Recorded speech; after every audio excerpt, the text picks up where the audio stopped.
চার দোকানে বসলে ফতুয়ার শেষ নাই, আছে না নাই? হ্যাঁ, এখন এমনও ফতুয়া পাওয়া যায় রোজা রইয়ে বিড়ি খাইলে বলে রোজা ভাঙ্গে না।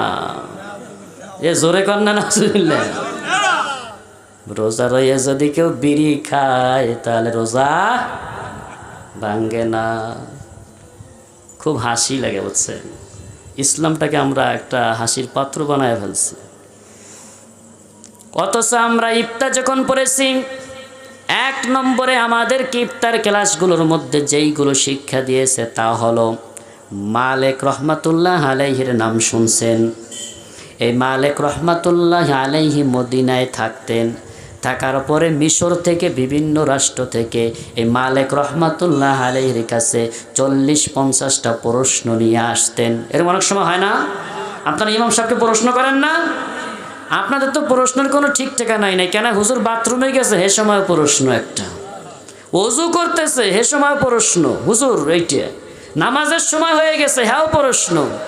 আবার যদি আমি না বলি হুজুরের ভাব আছে, হয় কি হয় না?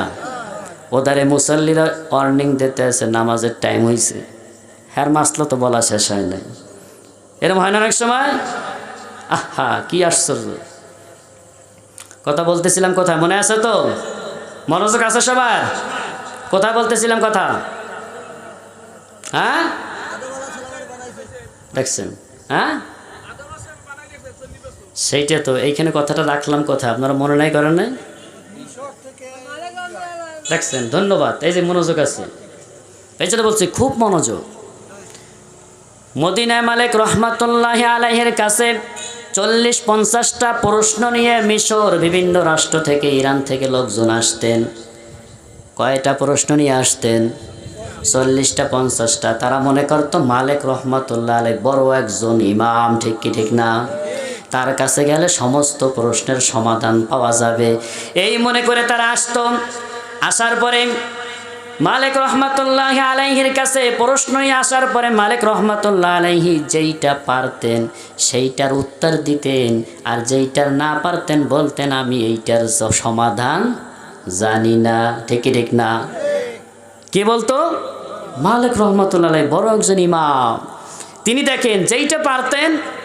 তা আমরা যখন উসুলুস শাসির মধ্যে পড়েছি, কিতাবের মধ্যে যখন পড়েছি, মালিক রহমাতুল্লাহ আলাইহি কোনো সময় 40টার মধ্যে 2টার উত্তর দিছে, কখনো 3টার উত্তর দিছে, বাকিগুলার উত্তর দেন নাই। প্রশ্নকারীরা চিন্তা করলো বাকিগুলার উত্তরও তো জানে, এত বড় আলেম, না জেনে উপায় নাই, জানে কিন্তু মনে হয় টাকার লোভে দিবে না। তারা আবার ফিরে যেত, যে আবার মোটা অঙ্কের টাকা হুজুরের কাছে হাদিয়া দিত।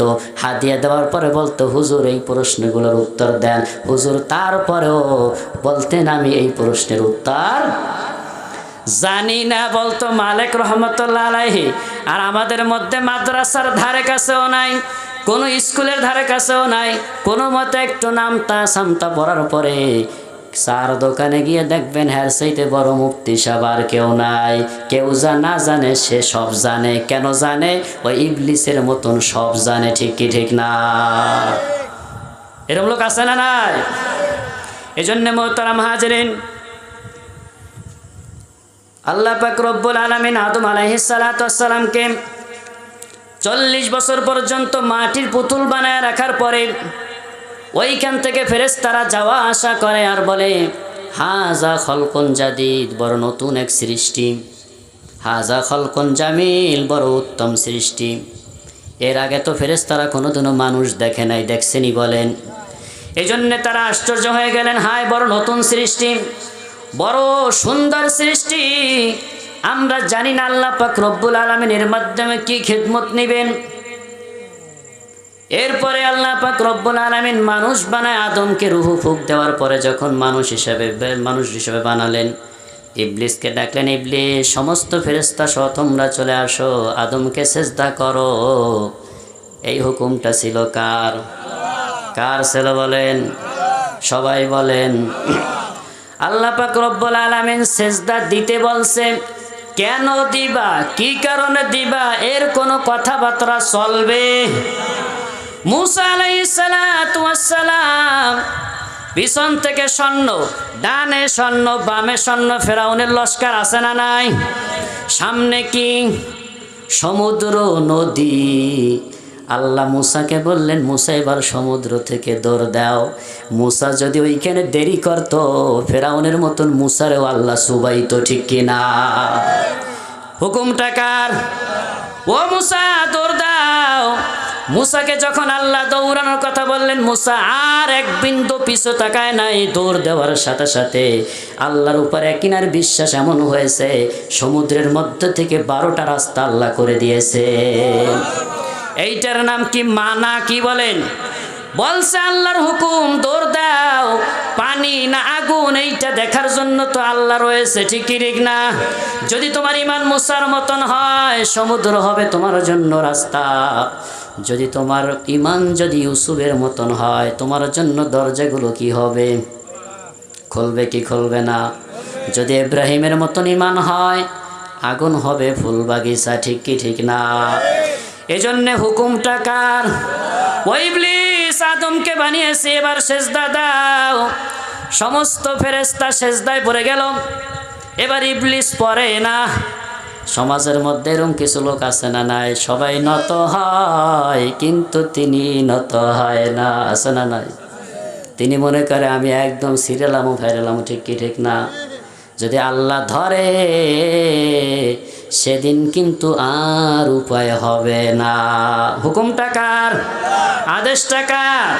আল্লাহ বলছে, ও ইবলিস তুমি সহ সমস্ত ফেরেশতা আমার আদমকে সেজদা দাও। এখানে কেন দেবা, কি কারণে দেবা, কোনো ইল্লাত কারণ আল্লাহ এখানে বাতায় নাই। বলছে সেজদা দিতে দিবাই, হুকুমটা হলো আল্লাহর, ঠিক কিনা? এবার ইবলিস কি করলো? সেজদা তো দিলই না, বরং আরো যুক্তি দেওয়া শুরু করলো। কেন আমি সেজদা দিব? সে তো মাটির মানুষ। কি মানুষ বলেন? সে তো মাটির মানুষ, আল্লাহ মাটি দিয়ে বানাইছেন, সুতরাং মাটির গতি হলো নিচের দিকে। আর আমি হলাম আগুনের তৈরি, আগুনের উচ্চতা কোন দিকে বলেন? আগুনের গতি হলো উপরের দিকে। আল্লাহ কয়, ইবলিস তোর কাছে আমি যুক্তি শোনার জন্য বলি নাই, তোরা যা কিছু না জানো সব জানি আমি আল্লাহ। ইন্নী আলামু মা লা তালামুন, ঠিক কি ঠিক না? ও ইবলিস আদেশ করেছি সেজদা দেওয়ার জন্য, সেজদা দিবা। সুতরাং কেন সেজদা দিবা? এই কারণ তোমার কাছে আমি জানতে চাই নাই। ইবলিস বক্তব্য শুরু করেছে। আল্লাহ কয়, তোর বক্তব্য দেওয়া লাগবে না। আবা ওয়াস্তাকবারা ওয়া কানা মিনাল কাফিরিন। শুনে রাখ, আমি আল্লাহ দুনিয়ায় আদমকে পাঠানোর পরে আমি আল্লাহ বিভিন্ন কিতাব পাঠাবো, নবী পাঠাবো। তারপর যারা নবীদেরকে মানবে, যারা কিতাব পড়বে, যারা আমি আল্লাহকে বিশ্বাস করবে, এরা হবে এক শ্রেণীর মানুষ। আর এক শ্রেণীর মানুষ হবে আমি আল্লাহকে মানবে না, নবীদেরকেও মানবে না, কিতাবগুলোকেও মানবে না, তারা হবে কাফের। কি বলেন?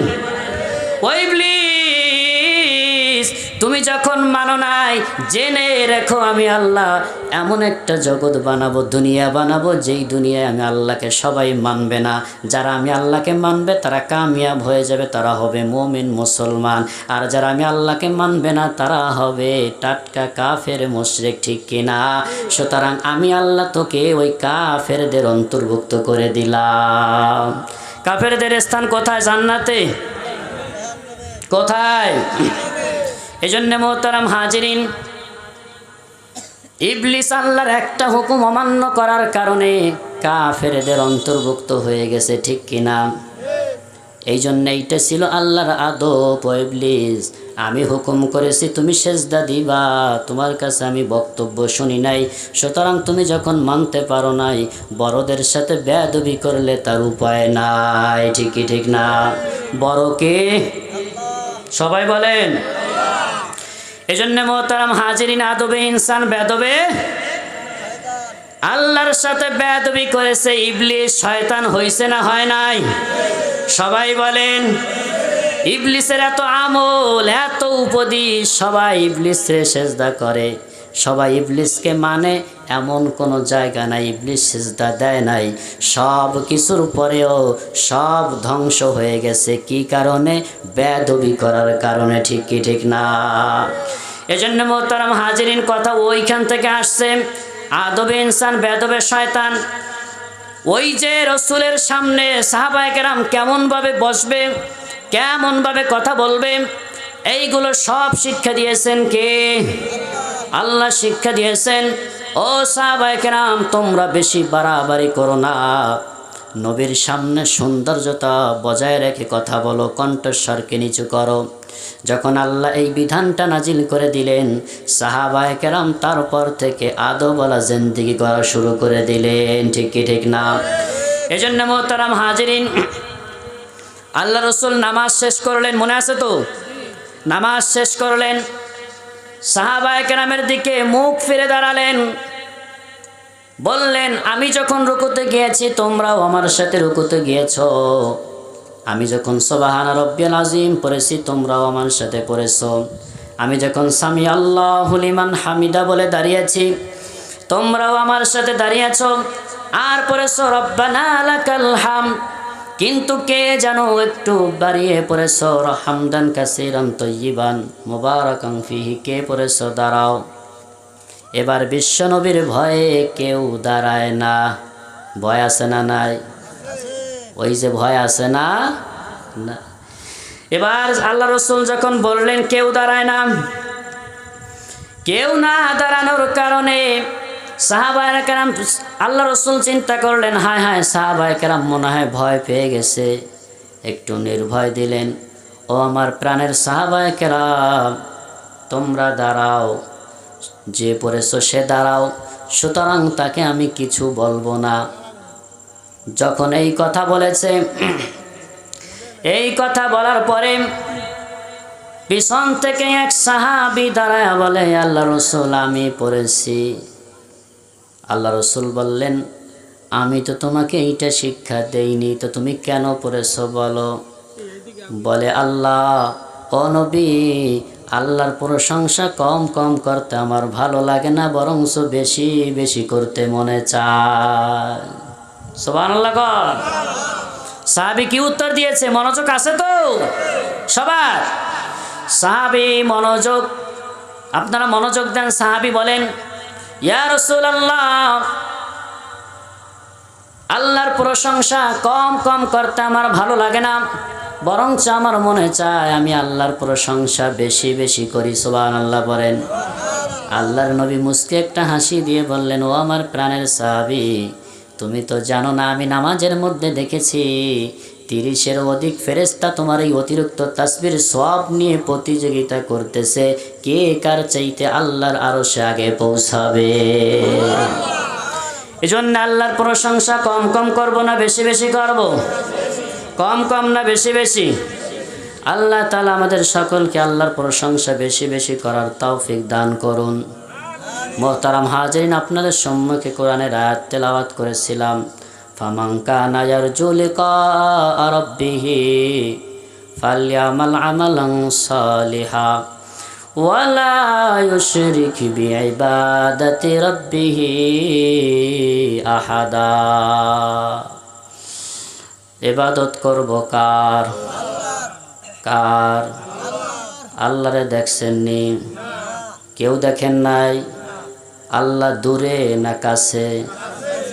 বিশ্বাস কতটুক কাছে? আমাদের এই যে গর্দানের একটা দেখছেন ঘেড়িতে একটা শের আছে না নাই, রক, এর চাইতো আমাদের আল্লাহ কাছে। একটু সুবহানাল্লাহ কর। দেখছেন আল্লাহ আমাদের কত কাছে। আল্লাহ পাক রব্বুল আলামিন নবীকে জানায় দেন, নবী আপনি জানায় দেন, وَإِذَا سَأَلَكَ عِبَادِي عَنِّي فَإِنِّي قَرِيب। সাহাবায়ে কেরাম আপনাকে জিজ্ঞাসা করবে আল্লাহ কি কাছে না দূরে? এরকম হয় না অনেক সময়?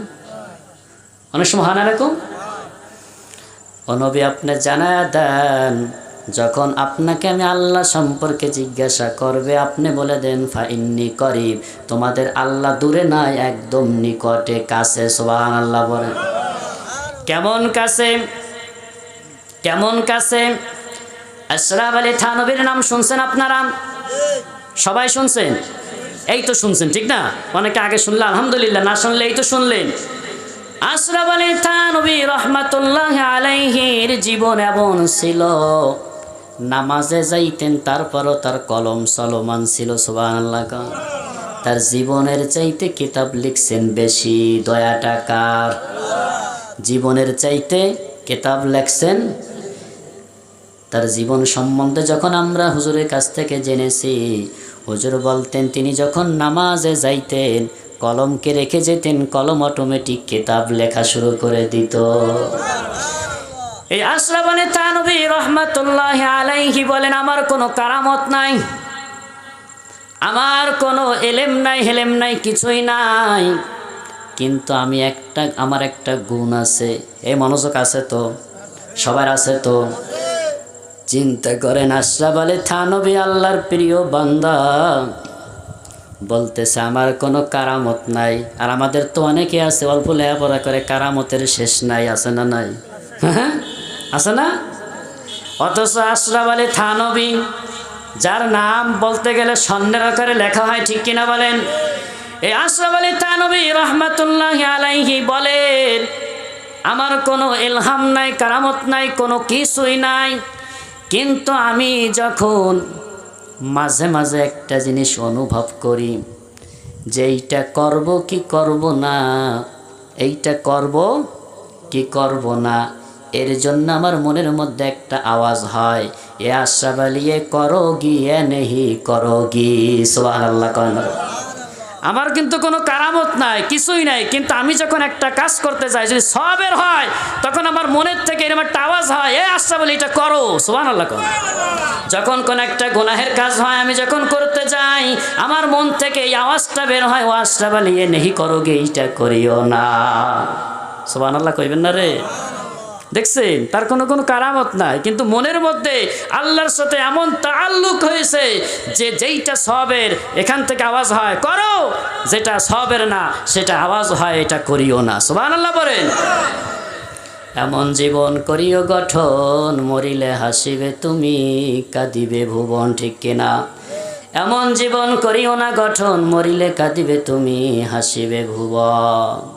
জীবন করে গেছেন তারা, ঠিক কিনা?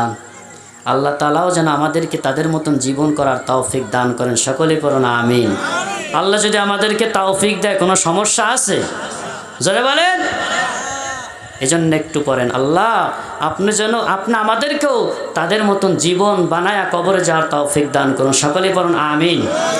মুহতারাম হাজিরিন, বলতেছিলাম ওয়াইদা সালাকা ইবাদি আন্নি ফাইন্নি করিব। আল্লাহ কি দূরে না কাছে? দূরে না কাছে? ও নবী আপনি জানায়া দেন, ওয়াইদা সালাকা ইবাদি আন্নি ফাইন্নি করিব। যেহেতু বান্দাগুলো আমি আল্লাহর, এই জন্য আমি আল্লাহ সম্পর্কে জিজ্ঞাসা করবে, আমি আল্লাহ কি দূরে না কাছে? নবী আপনি জানায়া দেন ফাইন্নি করিব।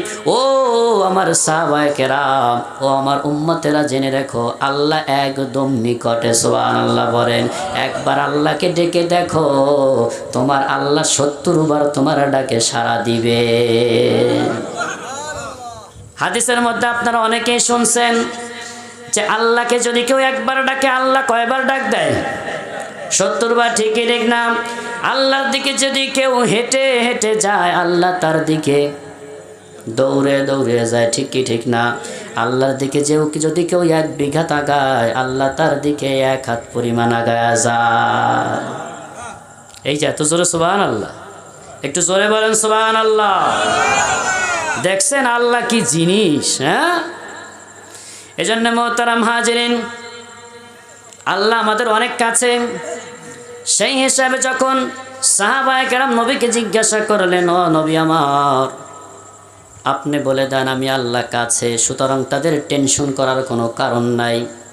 যখন আমি আল্লাহর উপর ঈমান এনেছে, আমি আল্লাহকে যখন বিশ্বাস করেছে, তাদের জীবনের শুরু থেকে শেষ পর্যন্ত আমি আল্লাহ তাদেরকে হেফাজত করব। সুবহানাল্লাহ বলেন। এজন্য আমাদের হেফাজত করনেওয়ালা কে? জোরে বলেন। এজন্য মুহতারাম হাজিরিন, যে আয়াত আপনাদের সম্মুখে তেলাওয়াত করেছিলাম, তার অর্থ হলো ঈমান আনার পরেই আমাদের জন্য কাজ কি? ঈমান আনার পরে আমাদের জন্য কাজ কি? আমল করা। কি করা বলেন? নাকি সন্দেহ আছে? ঈমানের পর সাথে সাথে আমাদের জন্য কাজ হলো আমল। ঠিক কি ঠিক না বলেন? আর আল্লাহ আমাদেরকে বানিয়েছে কি জন্য একটু বলেন তো? সবাই জানেন না এটা? এটা তো পুরো মুখস্থ ওয়াজ। আল্লাহ মানুষ আর জিন জাতি বানিয়েছেন কি জন্য? ইবাদতের জন্য। এই জন্য মোহতারাম হাজিরিন, এই ইবাদতটা যদি ইবাদতের মতো করা হয়, এই জন্য যেই আল্লাহ আমাদেরকে এত সুন্দর করে মায়া করে মহাব্বত করে বানিয়েছে, যদিও আল্লাহ আমাদের অনেক নিকটে, আমরা আল্লাহকে ধরতে পারি না, সইতে পারি না, দেখতেও পারি না, ঠিক কি ঠিক না? কিন্তু যদি ইবাদতটা যদি ইবাদতের মতন হতো, অবশ্যই আল্লাহকে দেখা যাইতো, ঠিক কি ঠিক না? এজন্য রব্বুল আলামিন বলেন, ফামা কানা ইয়ারজু লিকা রাব্বিহিম ফালইআমাল আমালান সালিহান ওয়া লা ইউশরিক বিইবাদাতি রাব্বিহি আহাদা। সুতরাং তোমরা 70-80 বছর পর্যন্ত দুনিয়ার বুকে থাকলা, কত কষ্ট করলা, পরিশ্রম করলা। যদি দুনিয়া থেকে জীবনটা বানায় না আসতে পারো, দুনিয়াতে তো আমি আল্লাহকে দেখলা না, আর আখিরাতেও যদি আমি আল্লাহকে না দেখতে পারো, তোমার মতন কপাল পরার কেউ হবে না, ঠিক কি ঠিক না? যদিও দুনিয়াতে আল্লাহ দেখা দেন না, আখিরাতে দিবেন কি দিবেন না? আল্লাহ যে আখিরাতে দেখা দিবে বিশ্বাস করেন? সবাই বিশ্বাস করেন? কেমন দেখা দিবে? 70,000 পর্দা উঠায় আল্লাহ তার প্রিয় বান্দাদের সাথে এমন সাক্ষাৎ আর মোলাকাত করবেন যে তার প্রিয় বান্দারা বছরের পর বছর ঘুমায়া থাকবে। এই সাক্ষাৎ আমরা চাই কি চাই না? সবাই চাই, সবাই। এই সাক্ষাৎ পেতে হলে আল্লাহ বলে, ফামান কানা ইয়ারজু লিকা রাব্বিহিম, দুনিয়ায় বুকে আমি আল্লাহকে দেখো নাই, আমি আল্লাহকে ধরতে পারো নাই, স্পর্শ করতে পারো নাই, আমি আল্লাহর সাথে তোমাদের সাক্ষাৎ আর মোলাকাত হয় নাই। সুতরাং তোমরা যদি আমি আল্লাহর সাথে সাক্ষাৎ আর মোলাকাত করতে চাও, তোমরা আমালান সালিহা, নেক আমল করো। কি আমল? কি আমল? কি আমল? জোরে বলেন। নেক আমল করো। নেক আমলগুলো কি? আল্লাহ যেই বিধান দিয়েছে, আল্লাহর ফরজিয়াতগুলো আদায় করা, এবং এই ফরজিয়াতগুলোকে নবীর তরিকা অনুযায়ী যদি আদায় করতে পারেন, কোরআন মোতাবেক যদি জীবনটা চালাইতে পারেন, তাহলে এইগুলো সব হবে নেক আমল, ঠিক কি ঠিক না? আর যদি এইগুলো আল্লাহর বিধান অনুযায়ী না হয়, নবীর তরিকা অনুযায়ী যদি না হয়, কোরআনের বিধান অনুযায়ী যদি জীবনটা না চলে, তাহলে এগুলো নেক আমল হবে না, ঠিক কি ঠিক না? আরে নেক আমল যদি না হয়, তাহলে আল্লাহর সাথে সাক্ষাৎ আর মোলাকাত হবে না, ঠিক কি ঠিক না? হবে। এই যে এই পাশে একটা আছে না, এই যে মোল্লাবাড়ির পর ওই পাশে একটা দোকান হয়েছে, কি জানো, এই বেলতলা একটা বেলগাছ আছে। হ্যাঁ, আমি কালকে গেছি ওই আলামিনডে নিয়ে কটা শ্যাম্পু আনার জন্য, বুঝছেন? তো যাওয়ার পর দেখি কি, দোকানের সামনে এতগুলো ওই যে নরলির মতন আছে না, ওইগুলো প্যাকেটে প্যাকেটে ঝুলানো, এবং সাথে একটা 500 টাকা 100 টাকার নোট। এই আছে না নাই? দেখছেন আপনারা? তা আমি চিন্তা করলাম, এত বড় বড় নোট এইখানে, অথচ দাম কয় টাকা? 5 টাকা। কয় টাকা দাম? কিন্তু নোট কি? 1000 টাকার নোট আছে, 500 টাকার নোট আছে, 20 টাকার নোট আছে, 10 টাকার নোট। আচ্ছা, ওই নোট যতই থাকুক, ও কি দোকানে দিলে চলবে? জোরে বলেন, চলবে? আর যদি টাকার মতন 1 টাকা হয়, তাও দোকানে গেলে একটা শ্যাম্পু পাওয়া যায় কি যায় না? একটা লজেন পাওয়া যায় কি যায় না বলেন? কিন্তু এই জন্যে লাগবে নেক আমল। আমলটা লাগবে কেমন? আবার লাগবে প্রিয় আমল। কেমন প্রিয় আমল লাগবে? রব্বুল আলামিন বলেন, আল্লাযী খালাকাল মাউতা ওয়াল হায়াতা লিয়াবলুয়াকুম আইয়ুকুম আহসানু আমালা। আমি আল্লাহ মৃত বানিয়েছি, আবার জীবিত বানিয়েছি। মানে আল্লাহ বোঝান যে জীবনও আমার হাতে, মৃত্যু আমার হাতে, ঠিক কিনা? জীবন মওতের মালিক কে? সবাই বলেন। জীবনদাতা একজন, তিনি কে? মওতদাতা একজন, তিনি কে? হায়াতদাতা একজন, তিনি কে? রিজিক রিজিক দাতা একজন, তিনি কে? যেই আল্লাহ ছাড়া কোনো ইলা নাই, কোনো মাবুদ নাই, কোনো আইন দাতা নাই, কোনো বিধান দাতা নাই, সেই আল্লাহই হলেন আমাদের মালিক। ঠিক কি ঠিক না? এজন্য জোরে একবার ডাক দিয়ে বলেন না আল্লাহ। আমরা তো মজা পাই নাই, কিন্তু যেই সমস্ত আল্লাহর পাগলেরা আছে, এরা আল্লাহ একবার বললে কি মজা পায়, এইটা বলার সময় এখন আমার নাই, ও সময় অতি সংক্ষেপ। এজন্য মোহতারাম হাজিরিন, আল্লাহ পাক রব্বুল আলামিন জীবন বানিয়েছেন, জীবন দিয়েছেন, আবার মৃত্যুও দান করবেন। ঠিক কি ঠিক না? তবে আল্লাহ কেন এই জীবন আর মওয়াত কেন দিলেন? আল্লাহ বলে লিয়াবলুয়াকুম আইয়ুকুম আহসানু আমালা। দুনিয়ার বুকে কেউ 70 বছর, কেউ 60 বছর, কেউ 80 বছর, কেউ 100 বছর বাঁচবে। তোমাদের মধ্য থেকে কে ওই জীবন আর মৃত্যুর এই দুইটার মাঝে তোমাদের মধ্যে উত্তম আমল নিয়ে আমার কাছে আসো, এটা আমি দেখব। সুবহানাল্লাহ বল। নাকি বানিয়েছেন ইবাদতের জন্য, আর এই ইবাদত কে প্রিয় করে, ভালো করে, এইটা দেখার জন্যই আল্লাহ পরীক্ষার জন্য একটা জীবন আর একটা মওত দিয়েছেন। ঠিক কি ঠিক না? এজন্য মোহতারাম হাজিরিন, আমল করতে হবে নেক আমল। কি আমল? আমল করতে হবে নেক আমল, এবং আমলটা করতে হবে আবার ভালো আমল। লিয়াবলুয়াকুম আইয়ুকুম আহসানু আমালা। আমলটা করতে হবে আবার প্রিয়, খাঁটি। যদি আমলটা প্রিয় আর খাঁটি হয়, আল্লাহর নবী বলেন অল্প আমল তোমার নাজাতের জন্য যথেষ্ট হবে। সুবহানাল্লাহ বলেন। আমল অনেক বেশি কিন্তু প্রিয় না, হবে বলেন? হবে।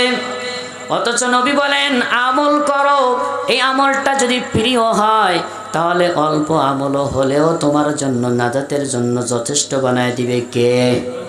এজন্য আমরা আমল করব কম কম না বেশি বেশি?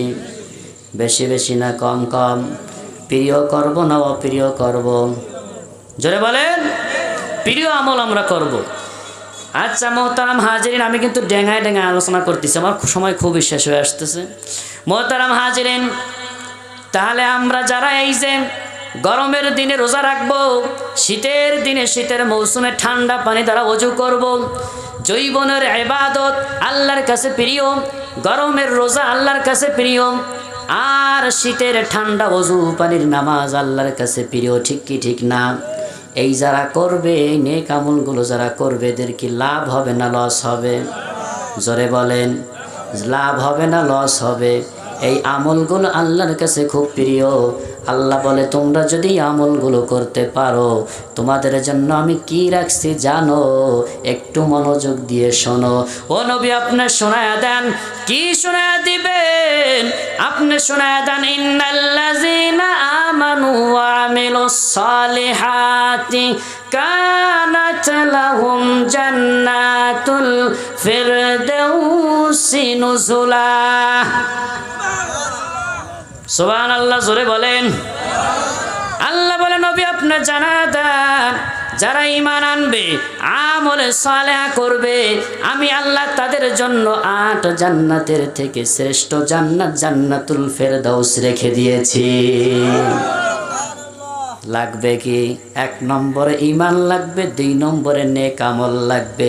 ঈমান আর এই নেক আমল যখন দুইটা একসাথে হবে, তখন আল্লাহ তাদেরকে খুশি হয়ে জান্নাতুল ফেরদাউস দান করবে। এজন্য মোহতারাম হাজিরিন, আল্লাহর সাক্ষাৎ পাওয়ার দরকার আছে না নাই? যদি ঈমান আনেন, নেক আমল করেন, আর অন্য আয়াতে বলেন আমল লাগবে, আমলে সালেহা লাগবে, টাকা লাগবে, নেকি লাগবে, আল্লাহর সাথে সাক্ষাৎ করতে হলে। ঠিক কি ঠিক না? লাগে কি লাগে না? এজন্য মোহতারাম হাজিরিন, আল্লাহ বলে ও দুনিয়ার মানুষ, মুসা নবী আমি আল্লাহকে দেখতে চেয়েছিল দুনিয়ার বুকে, কিন্তু আমি আল্লাহ দেখা দেই নাই। কেননা দুনিয়ায় আমি আল্লাহ দেখা দিব না। আমি আল্লাহ যে সময় দেখা দিব, আমার প্রিয় বান্দারা বছরকে বছর আরামের ঘুম ঘুমায়া থাকবে। ঠিক কি ঠিক না?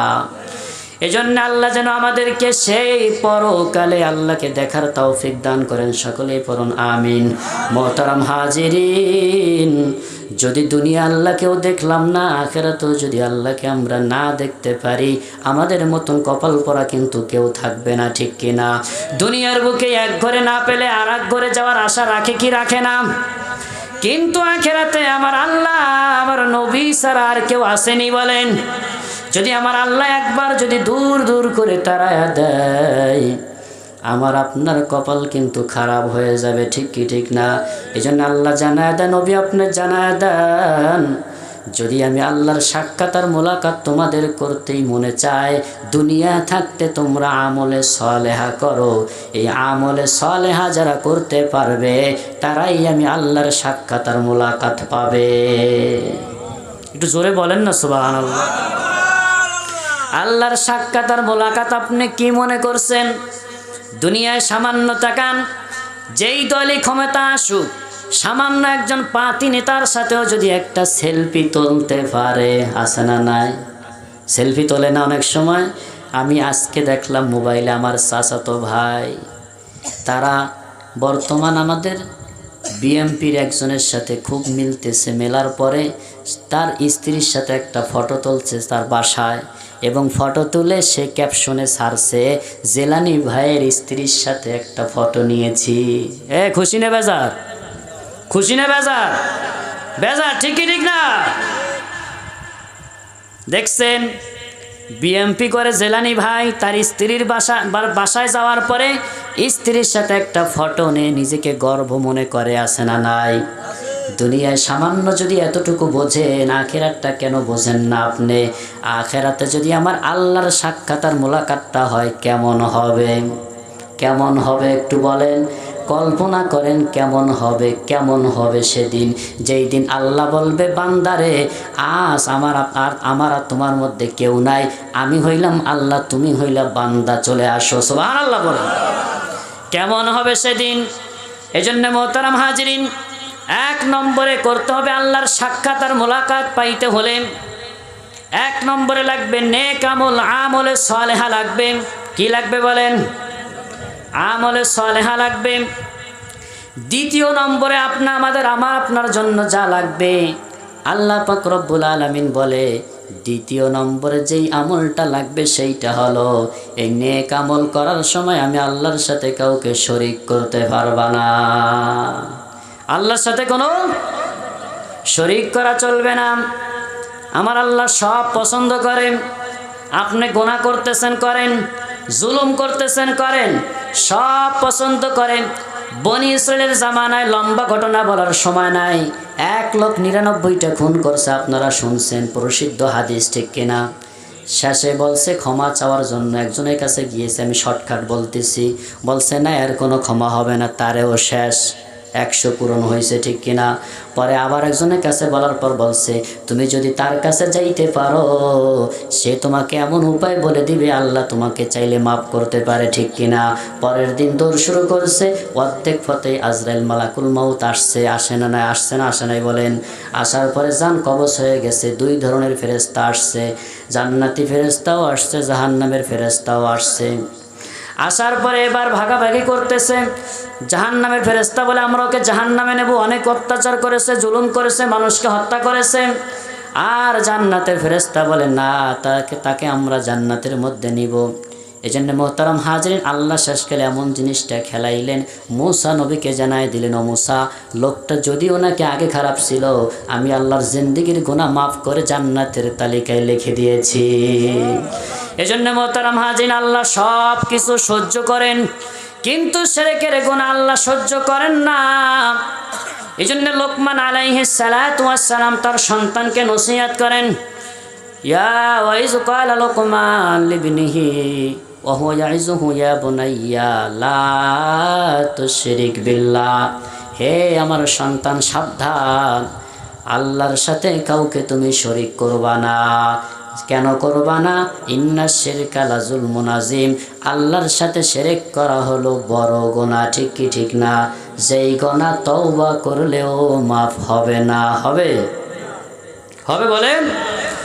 এজন্য মোহতারাম হাজিরিন, 1 নম্বরে আমাদেরকে ইবাদত করতে হবে, নেক আমল।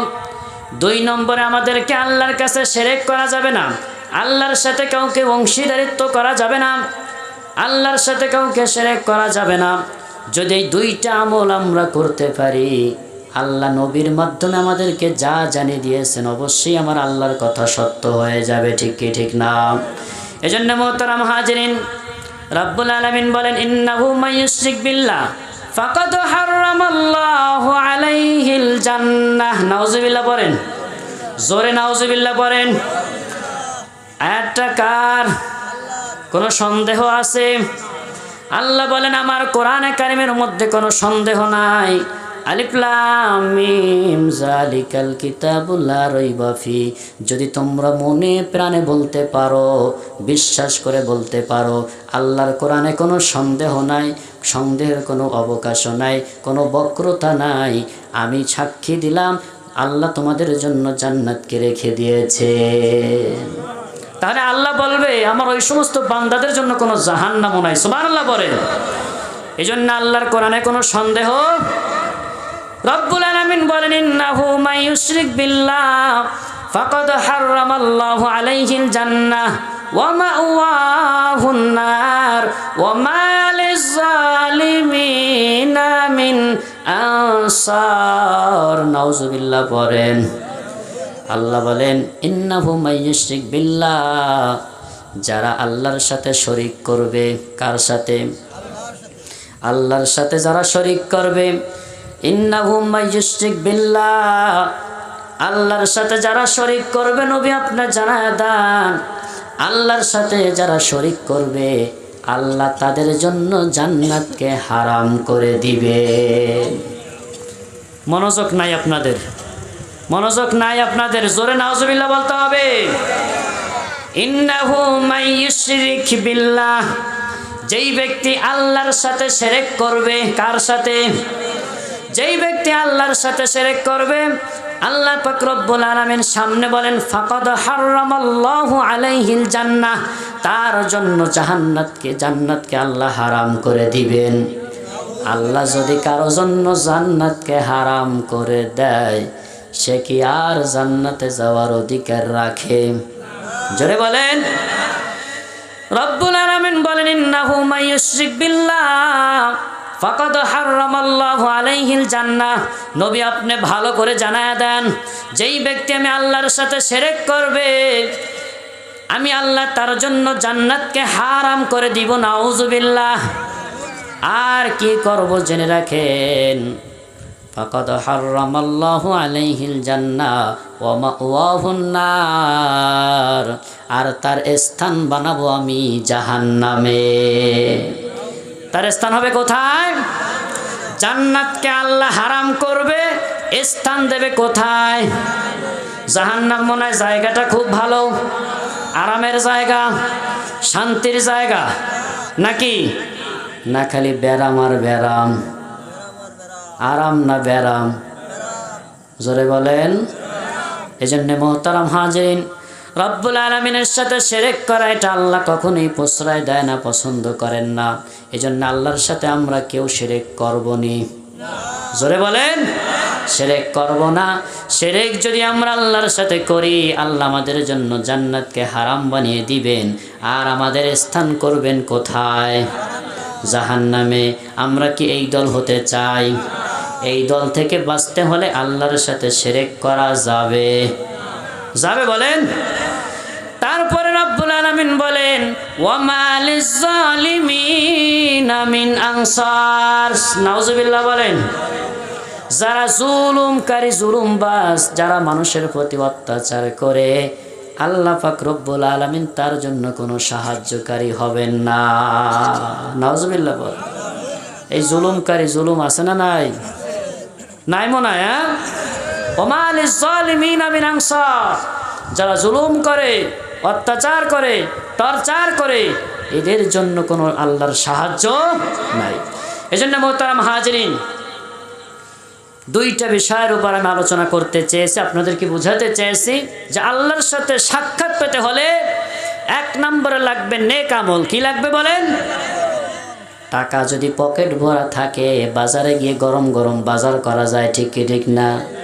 আর যদি টাকা যদি পকেটে না থাকে সারা বাজার ঘুরলেও কোনো বাজার হবে না, ঠিক কি ঠিক না বলেন? দুনিয়ায় যেরকম টাকার মূল্য আখেরাতে হবে নেকের মূল্য, ঠিক কি ঠিক না? নাকি দুনিয়াতে টাকার মূল্য আছে না নাই? যার টাকা আছে সে কালা হইল, খাটো হইল, দাঁত না থাকলেও তার মান আছে না নাই? সমাজে দাওয়াত আছে না নাই? তার কথার পাওয়ার জোর আছে না নাই? আর যার হাজার টাকা নাই, পয়সা নাই, সম্পদ নাই, দেখবেন দেখতে কত সুন্দর, চেহারাও ভালো, সব কিছু ভালো, সমাজের দাওয়াতও নাই, দেখাও নাই, কিছু নাই। ঠিক কি ঠিক না? এই জন্য আমার মুসাল্লি কেরাম, একটা হাদিস আপনাদেরকে শুনিয়েছিলাম, মনে আছে কিনা জানি না, তবে হাদিসটা সম্ভবত এমন, আমি বলি দেখে হয় কিনা। এক আল্লাহ রসুল সাহাবায়ে কেরামদের নিয়ে কে মসজিদে বসে আছেন, আল্লাহ রসুল সাহাবায়ে কেরাম নিয়ে মসজিদে বসে আছেন। এমন সময় সামনে থেকে একটা লোক হেঁটে যায়, যায় কি যায় না? কে যায়? একটা লোক হেঁটে যায়। সাহাবায়ে কেরাম আলোচনা করলেন, লোকটা খুব সম্ভ্রান্ত, তার পরিবার ভালো, বংশমর্যাদা ভালো, সে যদি কোনো মেয়েকে প্রস্তাব দেয় এক চান্সে মেয়ে রাজি হয়ে যাবে। মেয়ে তো রাজি হবে, মেয়ের মা সহ রাজি হবে। এরম হয় কি হয় না? ছেলে যদি টাকাওয়ালা হয়, সম্পদওয়ালা হয়, বংশ ভালো হয়, হয় কি হয় না বলেন?